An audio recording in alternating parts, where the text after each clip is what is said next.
Hello and welcome to the WPAOG podcast. This episode features an interview with Degas Wright, CEO of Decatur Capital Management and West Point class of 1985. Degas served as corporate treasurer for the Metropolitan Atlanta Rapid Transit Authority, managing its reserve funds. He studied econometrics and received a Master of Science in Economics from the University of Texas, El Paso. He served as a captain in the U.S. Army after earning a Bachelor of Science from West Point. Along with founding Decatur Capital, Degas is also currently a CNBC contributor and is featured on CNBC's Fast Money Halftime Report. In this episode, Degas talks about his experience transitioning out of the military, founding Decatur Capital Management, and his philosophy behind becoming a successful leader of character. Now, please enjoy this interview between Degas Wright, CEO at Decatur Capital Management and West Point class of 1985, and your host, Ian Faison, CEO at Caspian Studios.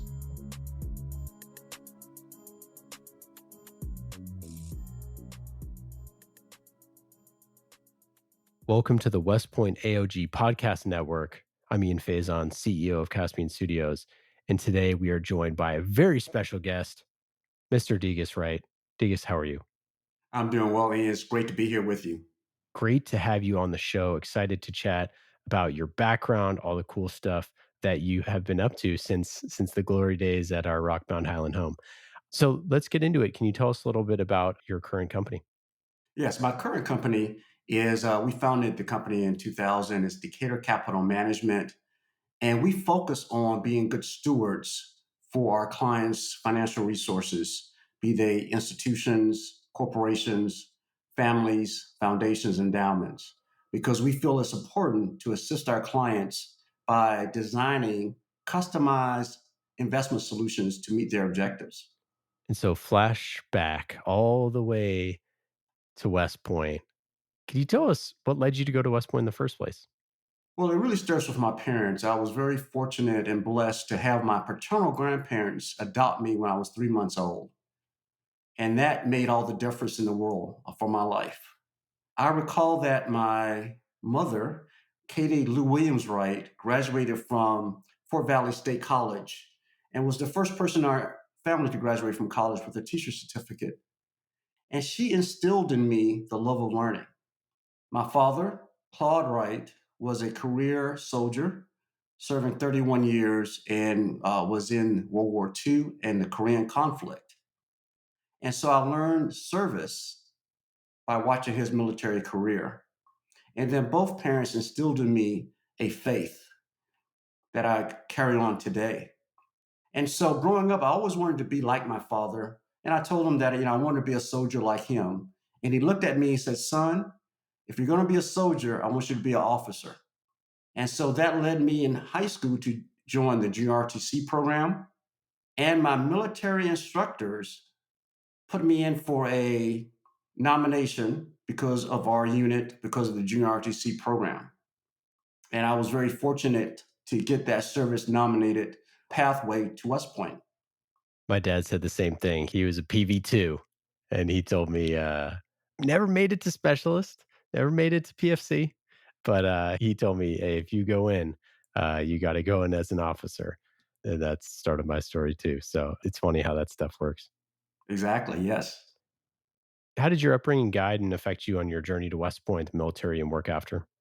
Yeah, so it really guided me through the process of the love of learning and also service and faith. Those became my North Star as I went through life, going to the military academy, service in the military, and after the military. That really became my true north, and I continue to follow that today.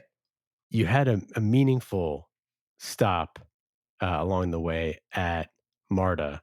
I have a loving and tender place, in my heart for when we went to the Georgia Tech Army game when I was at West Point and spent a lot of time on MARTA. It's such an important part of Atlanta, obviously, and such a cool place for someone who is in the military to go work at a place that is so sort of like foundational to transportation and just like everything that is Atlanta.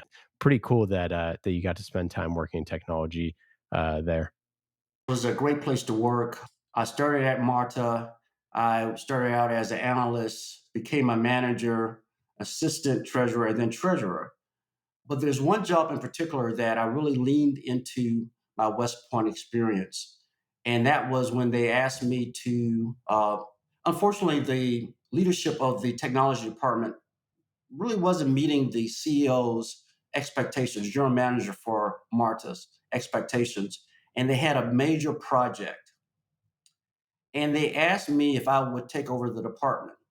Well, I leaned in and recalling that North Star of love of learning, of service, of faith.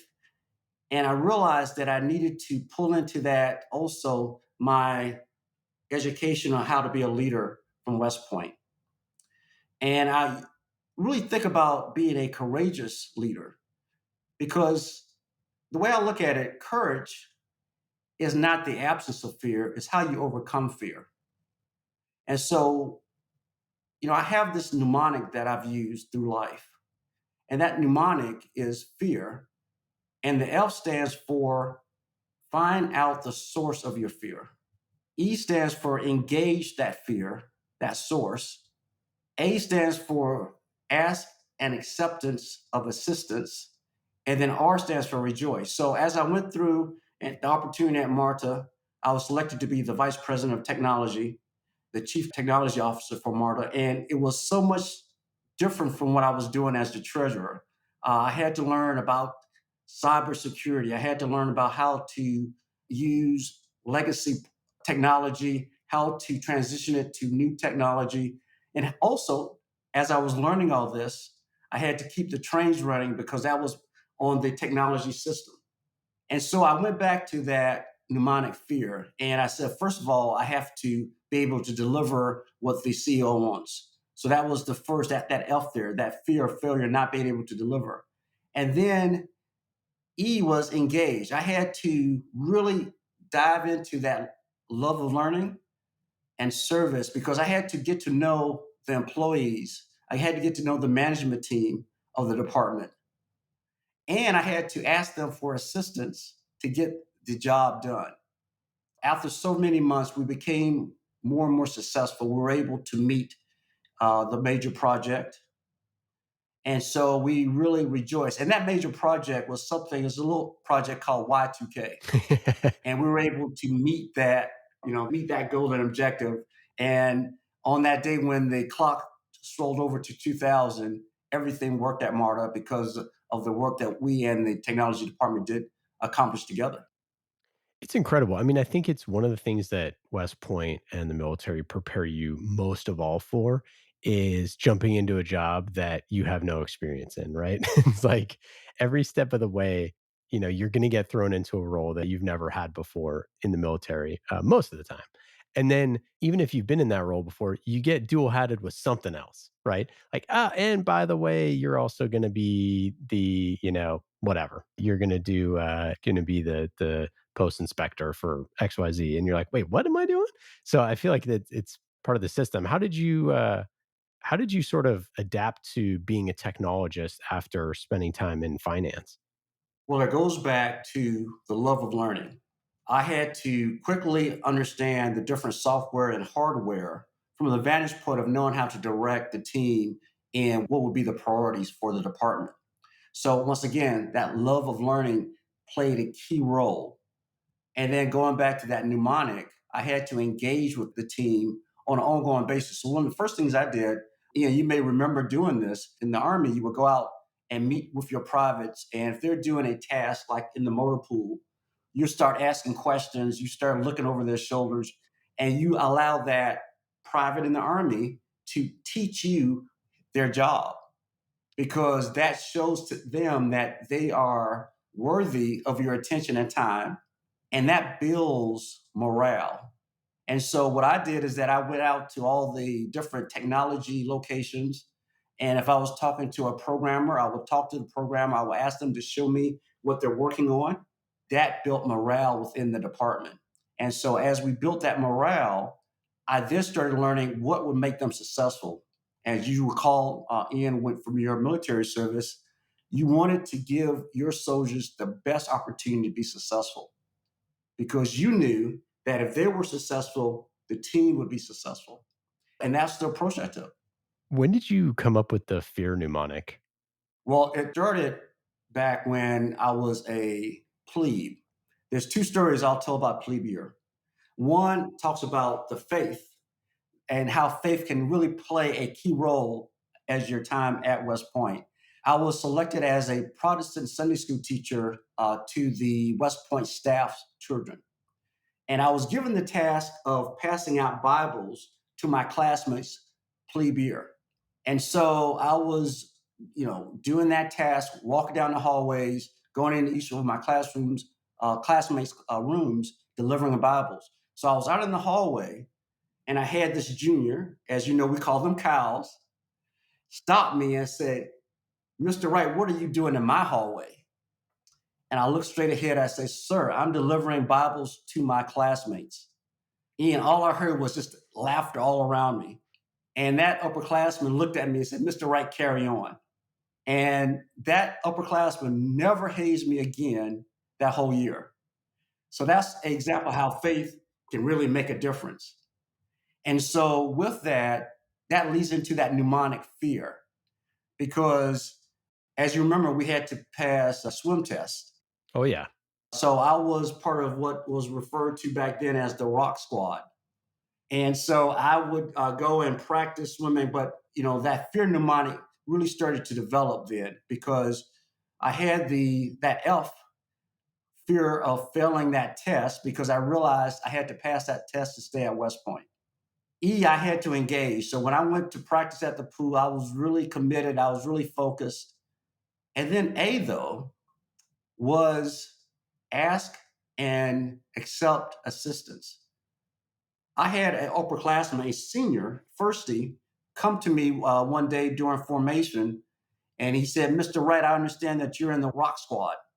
And I said, "Oh boy, he's going to haze me about this," because he was the captain of the water polo team.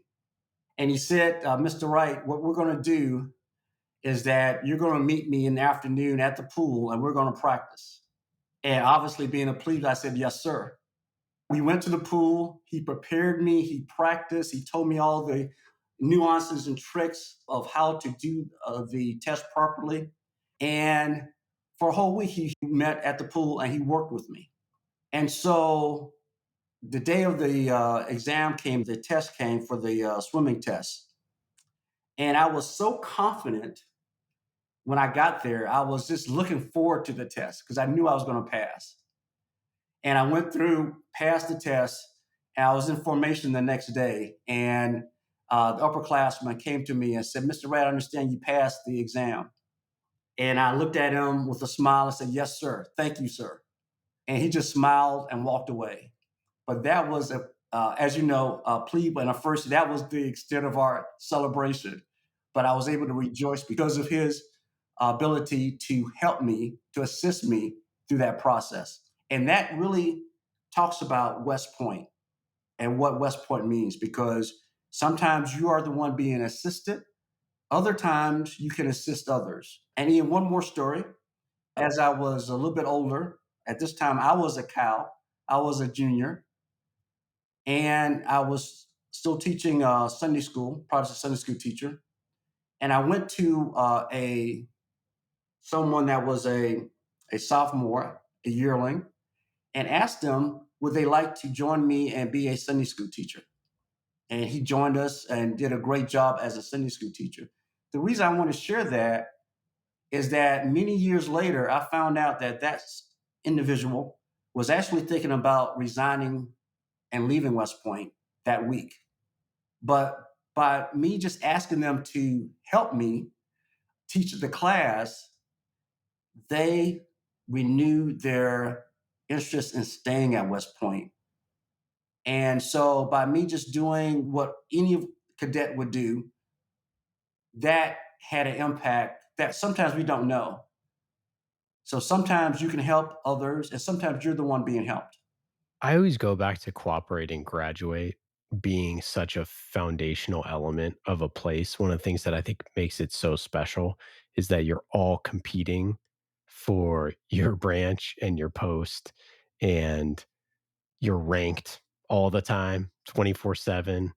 And I remember looking at those rankings over and over and over again and take a test. You'd look at your GPA and see what it was. And yet everyone is there to support each other.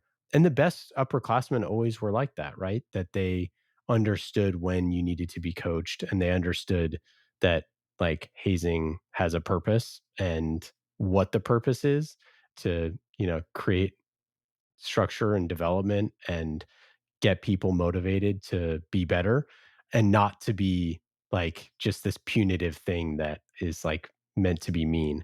And, those little stories of the person who helped you when they could have been doing something else, right? Like that upperclassman could have been doing something else that would have benefited him in some way, that would have helped him get, better grades or better classes, or he could have been going to the gym or whatever. And he decided to help you. And like that makes all the difference. And it's so funny because you can remember all these people. Like I remember, shout out James Long, my classmate. I would have never made it through physics. James didn't help me. And it's like we'd sit there 30 minutes, an hour, whatever, working on that stuff. And I just wouldn't have got through it. I would have struggled. And like I think I got a B minus my last second semester in physics. And it's like 100% because of this guy. And like that took away time from him studying for other stuff. Like no doubt it had a negative impact on him studying for other things. Like, that's what's so special about the place. Well, and also what carries on now or carries forward is that your classmates that you went through that period with, 4 years of being at the academy, what happens after you graduate, you still have that bond. And, Ian, you probably have had this occur to you. You get into a room of alums, old grads, and everyone can relate to each other. Everyone can share stories. And I'm still very close with my company mates, the F4 Frogs.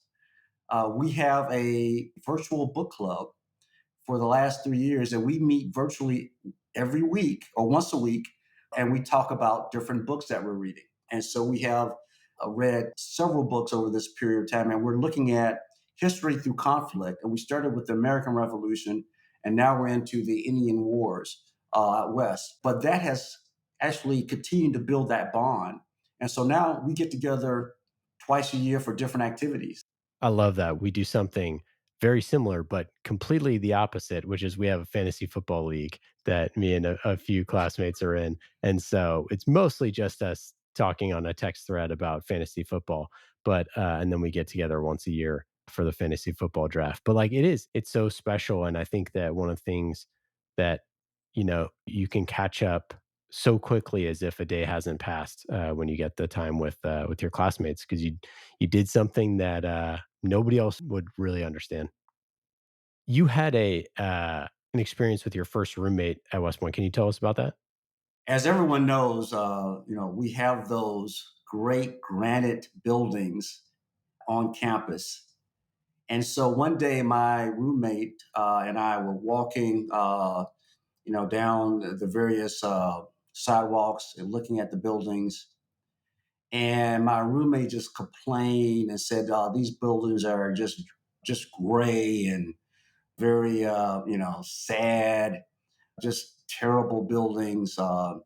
And what I saw was just these buildings were like silver to me.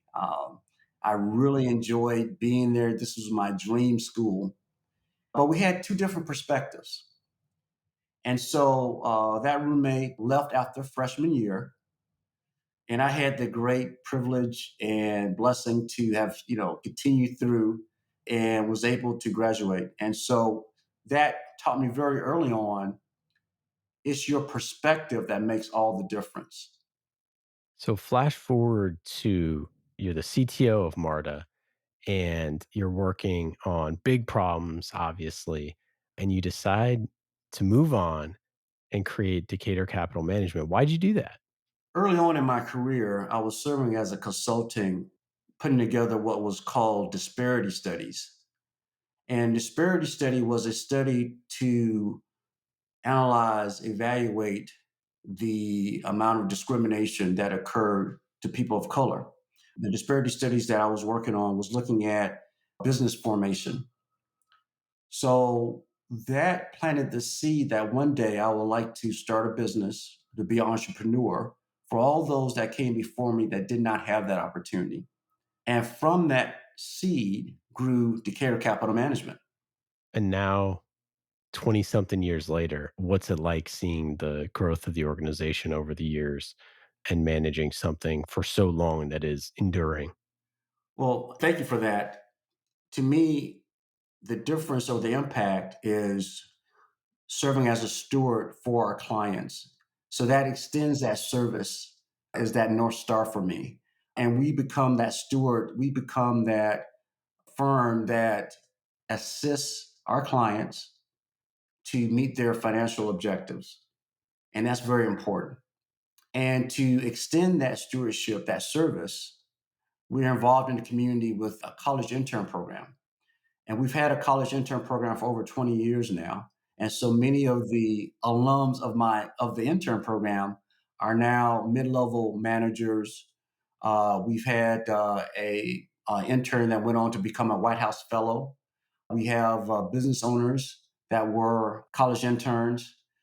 And now we also have managers that when they have a hiring need, they go to our website because on our website we've listed all the interns, or majority of the interns on the website, and we usually put what college they graduated from or what corporation they're working for.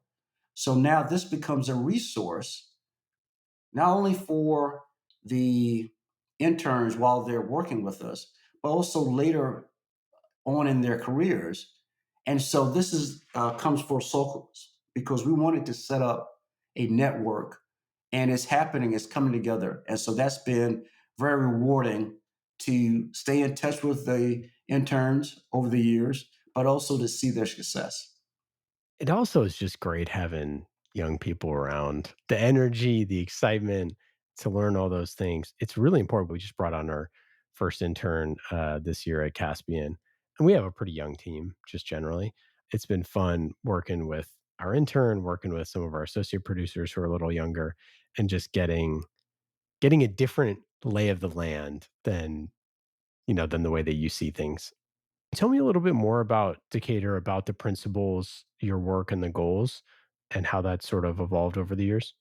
Yeah, so what we started with was just really wanted to provide the investment services around investing in international, domestic US companies, be that stocks or bonds, and customizing that to be able to really meet the objectives of our clients. And our clients have been some of the largest institutions in the United States.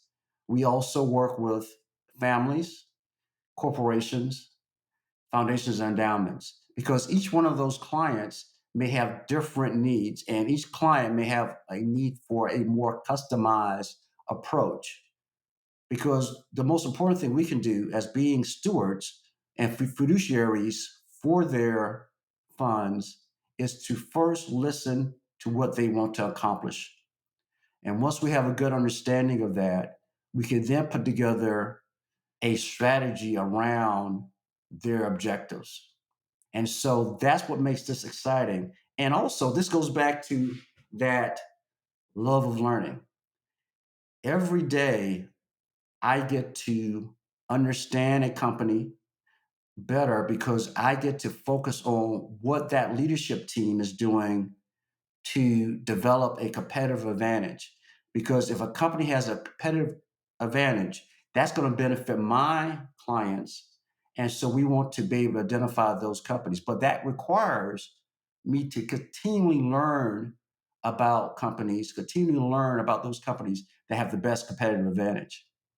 And one of the things, too, going back to my West Point days, is my major.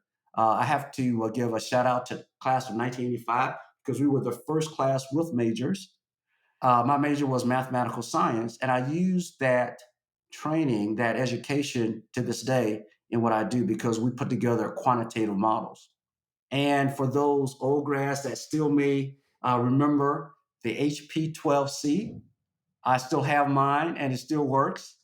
So, and that goes back to, once again, what I learned at West Point, I use to this day.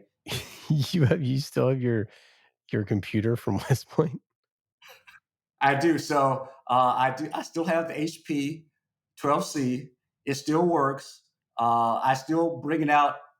What's occurred now is that you have all the math you need on your phone, so I can do it on my phone now.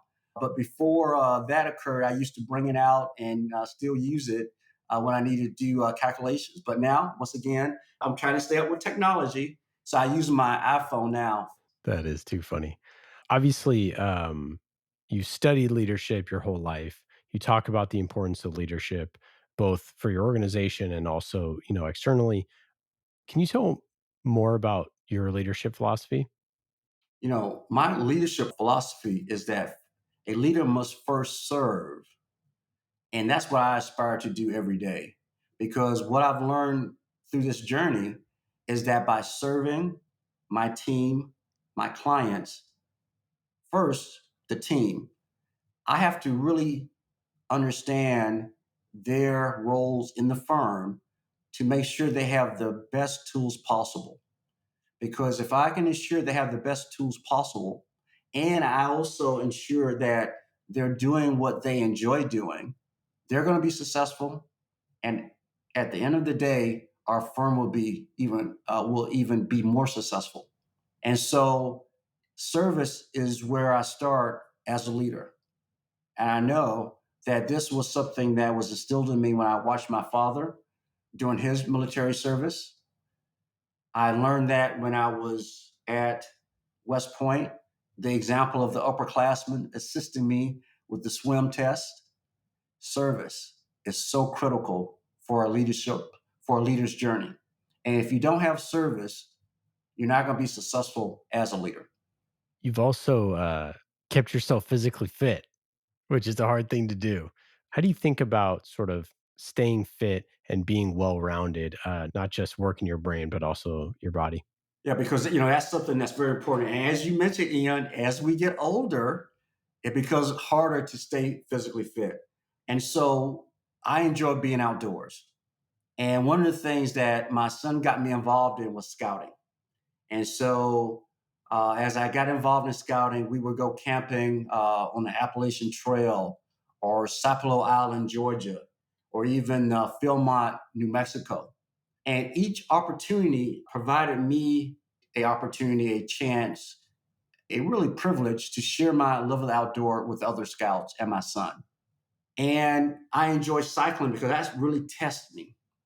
And so I would go on cycling trips with my son Leland, but also with my daughter Sydney's class. I would enjoy that because that's something that we share, jumping on the bike, riding together. But I also been able to challenge myself cycling by doing 100-mile charity rides. So once again, it's that challenge of staying fit, and I try to find different ways of doing that. Yeah, I was an Eagle Scout, and so I was involved in the Scouts once I got out of the military for a little bit, and then sort of haven't been for a while. Starting companies and whatnot tends to be very time consuming. But my nephew just started. He's 12, and he's in back into Scouts. And my brother's the Scoutmaster, and so I'm starting to get back into it. And I think it's incredibly important to be involved in the outdoors. I was so against it when I was in my time in the military because, like, going camping after you spent a week in the field in Colorado where I was stationed, like, that's the last thing that I wanted to do. And then now I just find myself doing anything I can to get outdoors. And I think that there's something about sort of that West Point experience and an appreciation of, the outdoors, about harsh climates and doing things and getting them done. And Scouts is like a great vehicle for that as well. Well, yeah, and one of the things, Ian, is that about, your scouting journey, we each have that scouting story that we can tell and share, but it also gives us a common ground because we all have that love of the outdoors. And as you said that when you were going through it initially, you may not have had that same love, but now it's coming around and you really have appreciation. So we also have to be mindful of what can we do to preserve that beauty of nature for the next generation. And that's something that I really get to focus on also. Fun fact about West Point, Lusk Reservoir, amazing fishing place. My buddy was a teacher at West Point. He was teaching marketing and he's a big fisherman, and he would take his daughters and they would go and catch like huge bass at Lusk. I didn't even know. 4 years there. Never once even thought about fishing in Lusk, but apparently it's amazing. Exactly. But once again, it's great that your classmate is able to share that with his kids. Degas, you're also an artist in addition to all of these other things. Can you tell us a little bit about your art? Yeah, so the art really springs from my love of the outdoors. I'm able to capture what I see on the canvas, and the medium that I use is watercolor. And so I have to thank my wife, Pat, for encouraging me to take art lessons. And that's really helped me to develop my talent for art. And so there are several themes that I use, and these themes really reflects my interests: the outdoors, West Point, scouting, and sports. And so I really enjoy that. I'm able to share it with others through my website, and it's been a really fun journey for me. You obviously have had this lifetime of service, the military with your company with volunteering, and you've also done a bunch of speaking with CNBC and promoting global financial sustainability before Congress. So, like, why did you do this? Why did you feel like this was important to speak before Congress in 2019?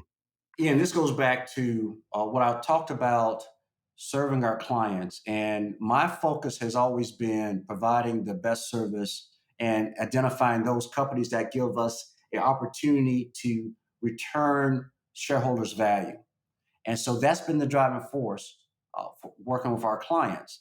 Out of that work, I was doing research and finding out that if we don't have all the information that impacts a company, we may not be able to give the best fiduciary responsibility, being a good steward for our clients. So I started working with an organization that then identified that we can have greater disclosures. And once we started talking about disclosures, Congress reached out to us and talked about could we come to the Capitol and testify to talk about how do we develop disclosures that's going to identify material events for a company. And so that was really the genesis of how I got involved with this movement of looking at sustainability.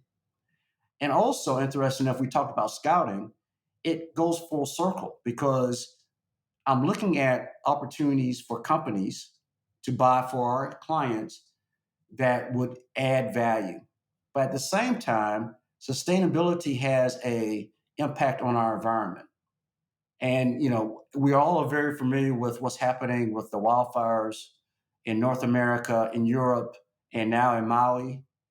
That has a link back to the preservation of this beautiful nature, and that's sustainability. And so it comes full circle now that I'm able to not only look at it from a client perspective, the way we invest, of identifying the best investment possible for our clients, to look at how things are disclosed, but also how this may impact the environment. And we want to make sure that we can preserve the environment for the next generation.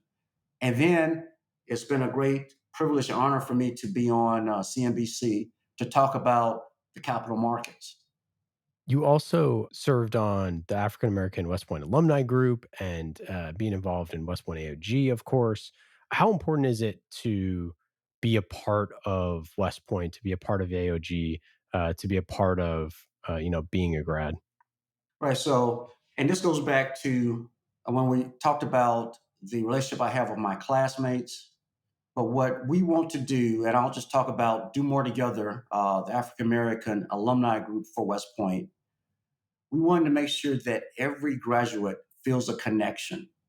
And so by serving in that, I serve as a board member for Do More Together. We're able to make sure that all grads and cadets feel that connection. And so that's one of the things that's very important to me. And through that, my frog classmates nominated me for the advisory council for the Association of Graduates.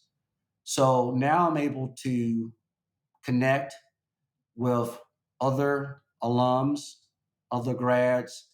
I'm able to connect with the staff at West Point and also cadets. And so that's been, I guess, something that I take a lot of pride in being involved in.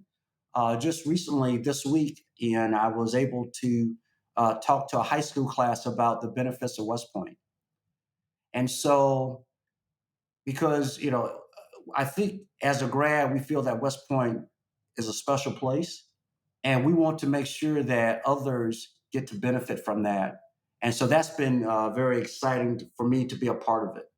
Any insights there on talking to younger grads and, like, not feeling necessarily like a part of West Point? I know obviously, when you're still in the military and you got a lot of stuff going on, and then, you get out and you're trying to get your first job, and then maybe you're starting a family, and, it can get very busy. But yeah, any insights from talking to younger grads?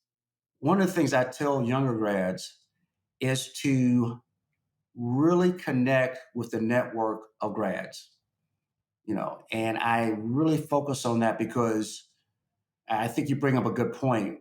We don't really understand, or we may not understand the full benefit of the network that we have at West Point. And because I will share with you that there's a grad out there that's doing exactly what you want to do. And it's just a matter of you connecting with that grad for them to assist you because, as you know, Ian, grads like to talk and like to share their story. And so there's a grad out there that's doing exactly what you dream about doing. And it's just a matter of you connecting. And one of the great things about that is that you can go through and use the Association of Graduates as that way of connecting. And so I really encourage younger grads to make the most of that connection.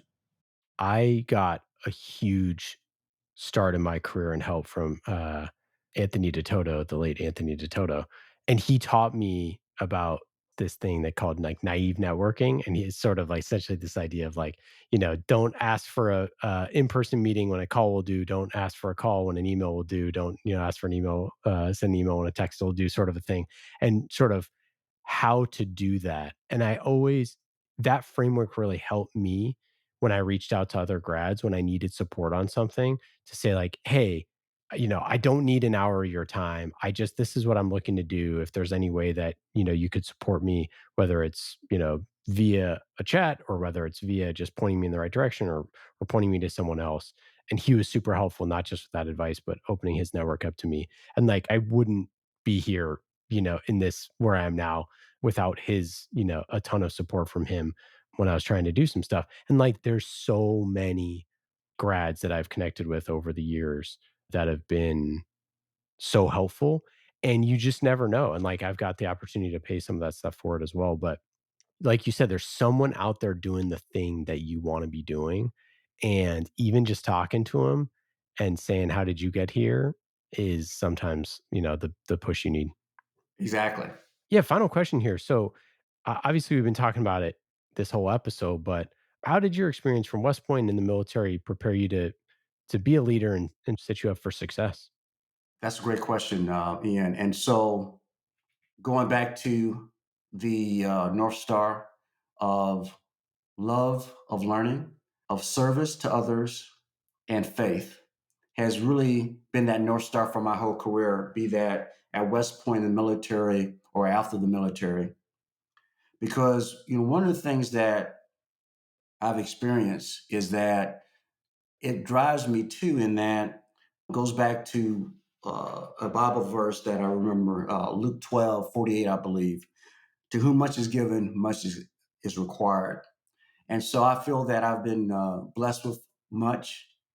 And it's just part of that faith that allows me to try to give back, try to, inspire others to follow the path less traveled, because that usually makes all the difference. And so for me, that's what is that drive that I have that was, planted very early on in my life. It was nurtured at West Point. I was able to experience a lot of great things in the military, and then after the military with the company, with other opportunities. And so that's what really drives me to this day. Degas, it's been absolutely awesome chatting with you. Any final thoughts here? First, I want to thank my family. My wife, Patricia, she has supported me and has been the foundation of any success that we have achieved. My children, Leland and Sydney, they inspire me, and I'm so proud of each of them. They have made it all worthwhile. Lastly, our team of dedicated professionals at Decatur Capital Management. We began this firm as a vision, and I thank them for making it a reality. It's been a great privilege to be on with you, Ian, to talk about West Point.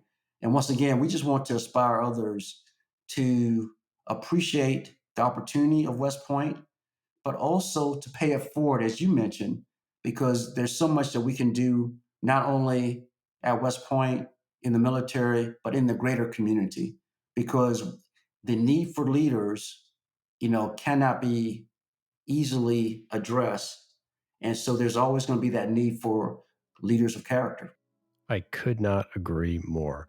For our listeners, you can go to decaturcapital.com to learn more about Decatur Capital Management. Dee, it's wonderful having you on the show. Sounds great. Thank you. This has been a production of the WPAOG Broadcast Network. Please take a moment to rate and review the show and join us each week for a new episode. Thank you for listening.